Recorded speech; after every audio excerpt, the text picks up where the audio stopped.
muhawe ikaze mu rubanza. Yego murakoze, ahubwo se hano niho ibibazo bigera ku Mana vuba cyangwa nkomeze imbere gato?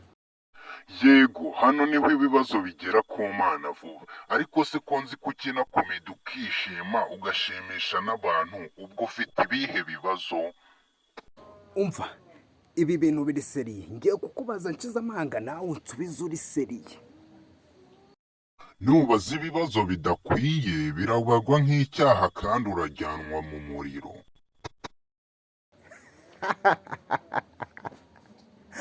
Ariko Gabriel urasetsa, ubwo wakingura iryo juru nkabaza Petero impamvu yihakanye Yesu gatatu nyamara akaba ari aho mu ijuru? Impamvu Petero ari mu ijuru ni uko yicujije ibyaha yatewe n'umwanzi. Okay, ugeze ku cyo nashakaga. Kubera iki Imana yari izi ko Satani azateza izi zagarazagara zose ikamurema? Imana yamuremye ari umumarayika nk'abandi aza kwigomeka. Okay, reka ibyo tubyihorere. Ubusanzwe ko tuzi ko umwana iyo yibye inyama kwa Kagwera bamushakira inkoni bakamukubita, wowe ushakira Satani igihano gikakaye byari kugutwara iki?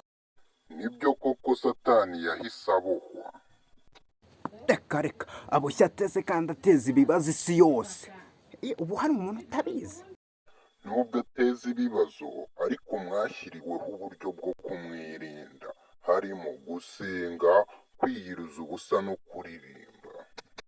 Okay, ibyo ndabyumva, ariko se Imana igiye ari nka nijoro ugahita imurangiza byatwara?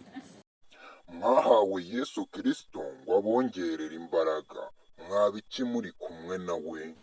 Okay, noneho ndasubijwe pe, murabeho.